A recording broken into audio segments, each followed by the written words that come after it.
ও নিশ্চয়ই সবকিছু সত্যি বলছে, কিন্তু আমি কেন এসব কিছু মনে করতে পারছি না? এত চেষ্টা করে যাচ্ছি, তারপরও কেন আমার কিছু মনে পড়ছে না? কি করলে আমার সবকিছু মনে পড়বে? সত্যি সত্যি কি এই মেয়েটি আমার স্ত্রী? সেটাই যদি হয়, তাহলে আমি কি করে সোনালীকে বিবাহ করতে পারি? কি হলো কি রাজকুমার, তুমি কি এভাবেই দাঁড়িয়ে থাকবে? এই লোকটা আমার হাত ধরে টানাটানি করছে, তারপরও তুমি এভাবে চুপচাপ দাঁড়িয়ে থাকতে পারো না রাজকুমার। কিছু একটা করো, তুমি কিছু একটা করো। তুমি সবকিছু মনে করার চেষ্টা করো, এভাবে চুপ করে দাঁড়িয়ে থেকো না। এই মেয়ে, অনেক হয়েছে তোমার নাটকবাজি।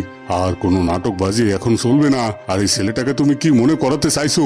তুমি কি ভেবেছো তুমি এখানে এসে একটা নাটক সাজিয়ে দেখিয়ে বিয়েটা ভাঙবে, তাই তো?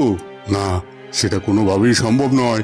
আমি জমিদার মশাই, আমি যেহেতু এদের হুকুম দিয়েছি এই ছেলেটার সাথে সোনালীর বিয়ে হবে, তাহলে হবে।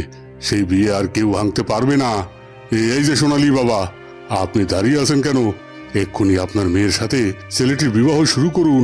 আর রামু, তুই দাঁড়িয়ে থাকিস না, এক্ষুনি ওকে নিয়ে এখান থেকে চলে যা। না না না না, আপনারা এমনটা করবেন না। এভাবে ওই মেয়েটিকে কেন কষ্ট দিচ্ছেন?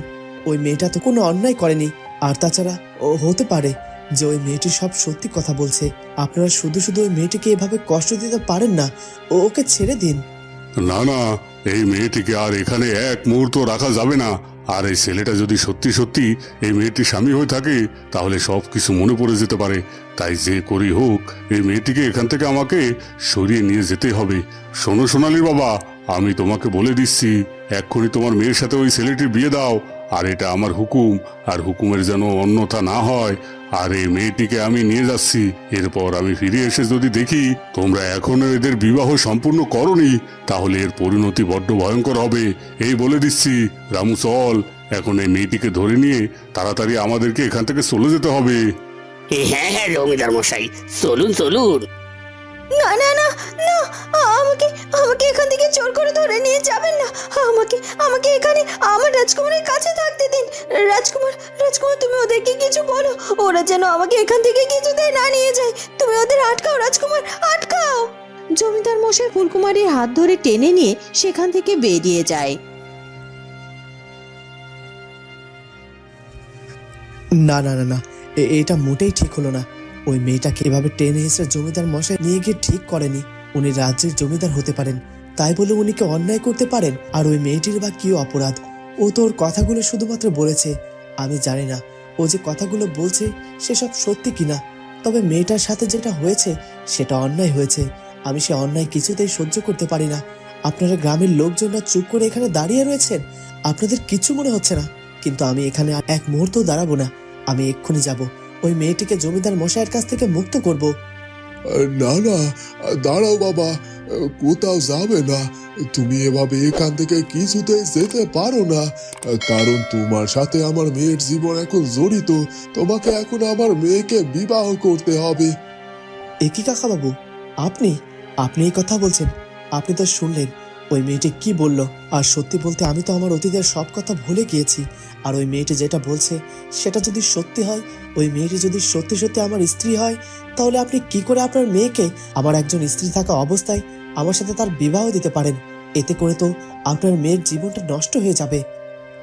তুমি যদি এখন এই মুহূর্তে আমার মেয়েকে বিবাহ না করো, আমার মেয়ের জীবনটা নষ্ট হবে। আর তাছাড়া ওই মেয়েটা যা বলছে এসবের কোনোটাই সত্যি নয়।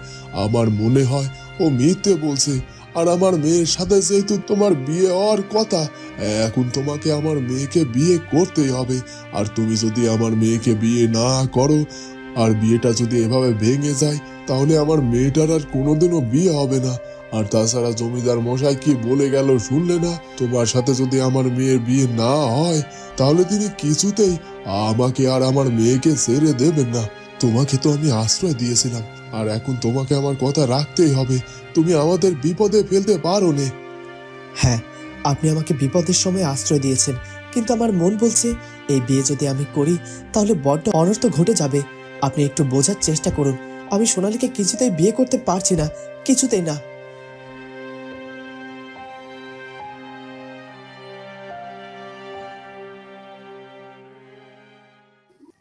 সত্যি তো, উনি তো ঠিকই বলেছেন। সত্যি সত্যি যদি ওই মেয়েটার কথা সত্যি হয়, সে যদি ওনার স্ত্রী হয়, তাহলে আমি কেন ওনাকে বিয়ে করব? কি করে আমি ওনাদের দুজনের ভালোবাসার মাঝে তৃতীয় ব্যক্তি হয়ে ঢুকবো? হ্যাঁ, আমি ওনাকে ভালোবাসি ঠিকই, কিন্তু ওনার চোখে মুখে কখনো আমি আমার জন্য ভালোবাসা দেখিনি। উনি তো কখনো কোনো দিনও আমাকে একটিবারের জন্য ভালোবাসেনি। উনি তো একরকম বাধ্য হয়ে আমাকে বিবাহ করছেন। আর এখন যেহেতু এই মেয়েটি ওনার স্ত্রীর দাবি নিয়ে এসেছে, তাহলে সে এমনি এমনি এখানে আসেনি। এর পেছনে সত্যি নিশ্চয় কোনো কারণ আছে। আমার তো মনে হচ্ছে ওই মেয়েটি যা বলছে সত্যিই বলছে। যদি সেটাই সত্যি হয়, তাহলে তো এই মেয়েটির সাথে অন্যায় করা হচ্ছে। তাহলে এখন আমি কি করব? কি করা উচিত আমার? আমি কি আমার নিজের বিয়ে ভেঙে দেব? কিন্তু সেটা যদি করি, তাহলে আমার আর আমার বাবার জায়গা তো এই গ্রামে হবে না। জমিদার মশাই যে করেই হোক, তার কথা অমান্য করার অপরাধে হলেও আমাদেরকে এই গ্রাম থেকে বের করে দেবে। আর এই ভিটে মাটি বাড়ি ছাড়া তো আমার আর আমার বাবার আর কিছুই নেই। আর আমি আমার বাবাকে নিয়ে কোথায় গিয়ে দাঁড়াবো? চারকুলে কোনো আত্মীয় স্বজনও নেই যে তার বাড়িতে গিয়ে আমি বাবাকে নিয়ে আশ্রয় গ্রহণ করব। কিন্তু তাই বলে কি আমি এখন এই ছেলেটির সাথে মিলিয়ে না দিয়ে এতটা স্বার্থপর হয়ে যাব? নিজের স্বার্থের জন্য এই ছেলেটি আর এই মেয়েটির সম্পর্ক ভেঙে টুকরো টুকরো করে দেব? কিছুই তো বুঝতে পারছি না। হে বিধাতা, তুমি আমাকে পথ দেখাও। কি করব আমি? এই ছেলেটির চোখের দিকে তাকিয়ে আমি ভালোভাবেই বুঝতে পেরেছি যে সে ওই মেয়েটির জন্য তার চোখে অনেক ভালোবাসা। আর ওই মেয়েটি তো ওকে রাজকুমার রাজকুমার বলে পাগল হয়ে যাচ্ছে। ওই মেয়েটি কোনোভাবে এতটা মিথ্যে বলতে পারে না। তাহলে কি আমি নিজের বিয়েটা নিজেই ভেঙে দেব?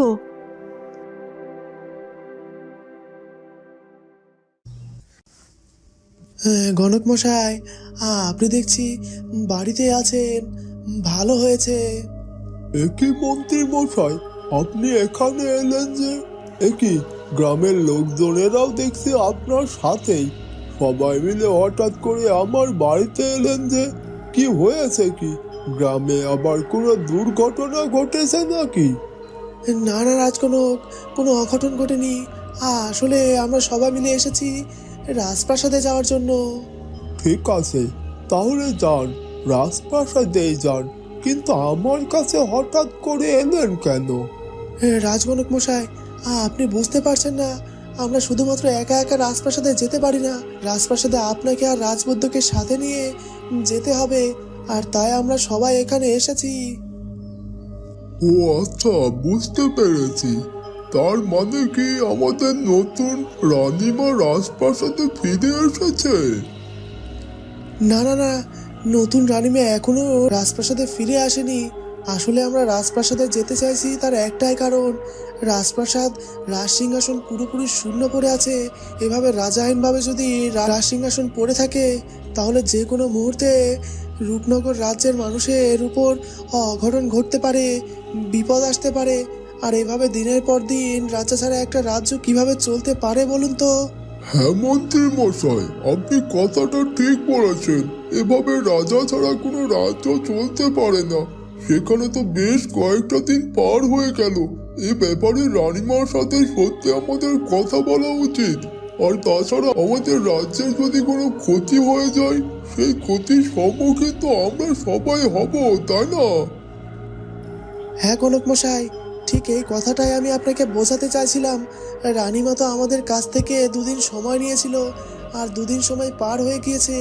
হ্যাঁ, এখনো আমাদের যুবরানী ফিরে আসেনি।